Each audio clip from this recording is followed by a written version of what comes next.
रमा एकादशी पर जरूर करें तुलसी पूजन, मिलेगी श्री हरि विष्णु जी की कृपा। रमा एकादशी का व्रत पापों से मुक्ति और मोक्ष का मार्ग क्यों माना जाता है, जाने रमा एकादशी व्रत कथा और इससे जुड़ी दिव्य आस्थाएं जो आपके जीवन में सुख, शांति और समृद्धि लाती है। इस वर्ष रमा या रंभा एकादशी 28 अक्टूबर दिन सोमवार को मनाई जा रही है।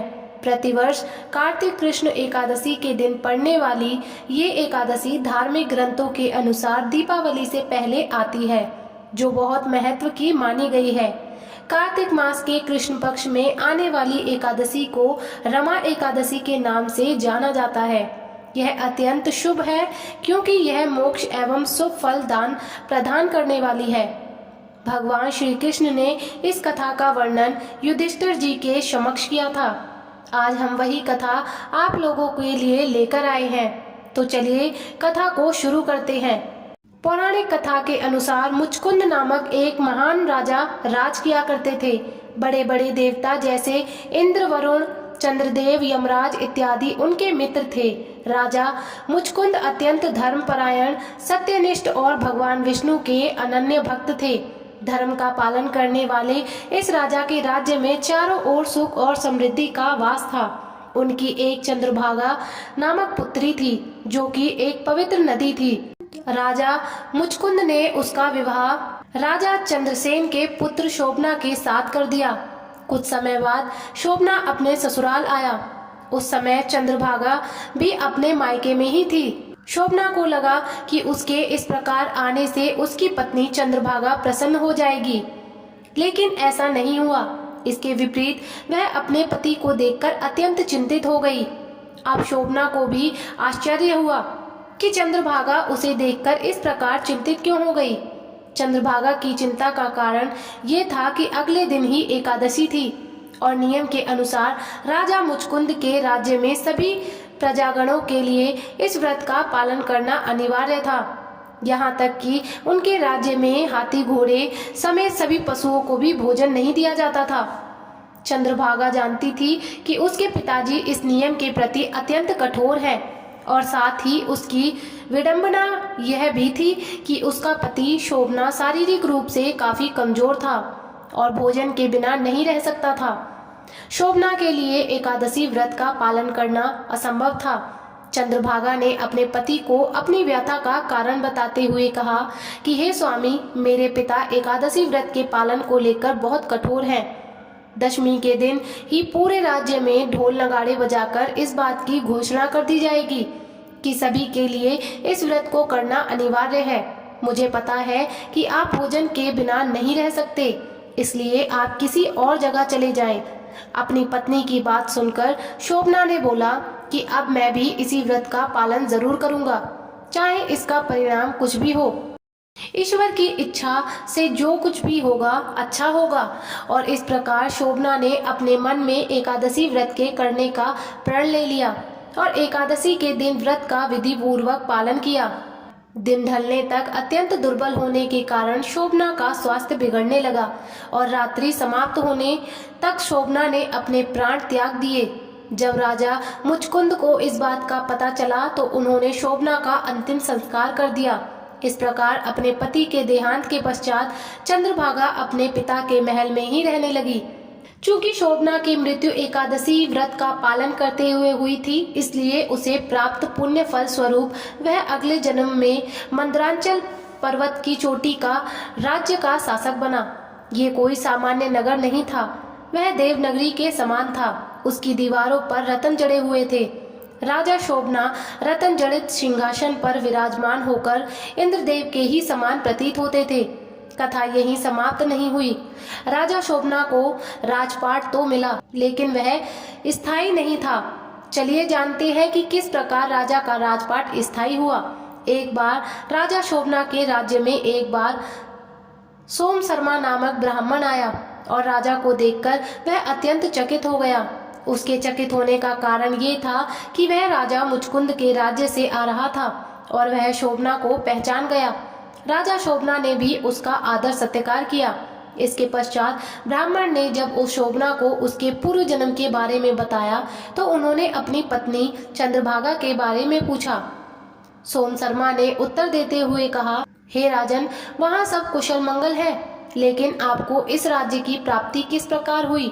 इसके बाद राजा शोभना ने बताया कि मुझे इसकी प्राप्ति एकादशी व्रत के फलस्वरूप हुई है, लेकिन मैंने यह व्रत बिना किसी श्रद्धा के किया था, इसलिए मेरा यह राज्य अस्थायी है।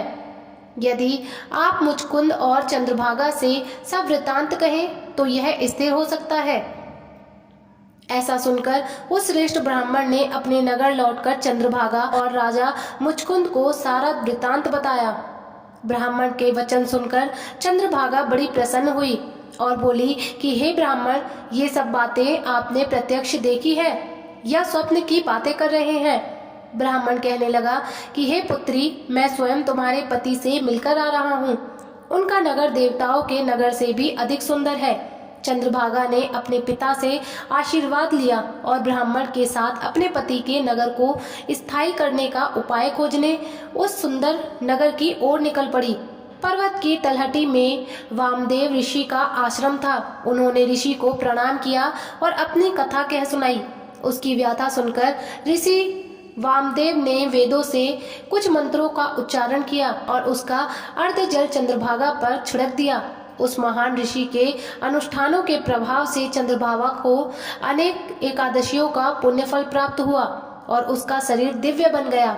चंद्रभागा अपने पति के नगर में पहुंची और राजा शोभना उसे देखकर हर्षित हो गए। अपने पति से मिलकर चंद्रभागा ने अपने एकादशी का अर्जित किया हुआ पुण्यफल अपने पति को दे दिया। साथ ही उसने कहा कि हे स्वामी, मैं 8 वर्ष की आयु से ही इस व्रत का श्रद्धा पूर्वक पालन कर रही हूँ और इसका पुण्य फल मैं आपको प्रदान करती हूँ, जिससे आपका ये राजपाट स्थायी हो जाए। इससे राजा शोभना अत्यंत प्रसन्न हुए और दीर्घ काल तक उन्होंने सुखपूर्वक शासन किया।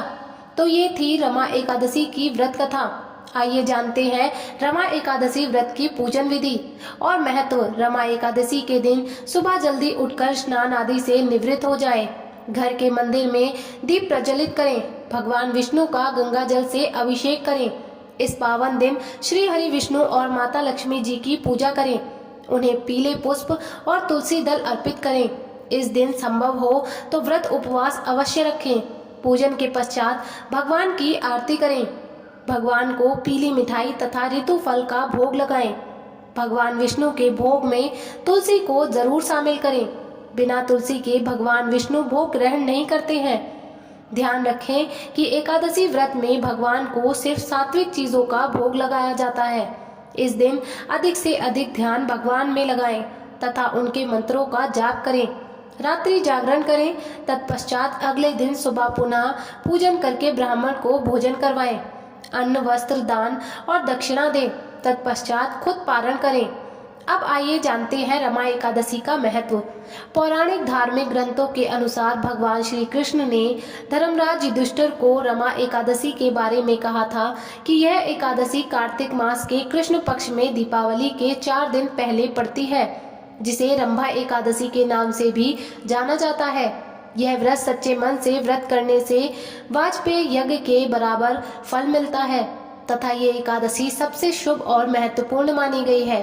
ये एकादशी भगवान श्री विष्णु को सभी व्रतों में सबसे अधिक प्रिय है और यह पुण्य कार्य का संचय करने के लिए बहुत महत्वपूर्ण मानी गई है।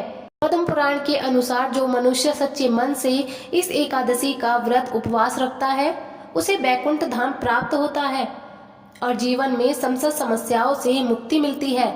इस दिन भगवान श्री हरि विष्णु और माता लक्ष्मी का साथ पूजन किया जाता है।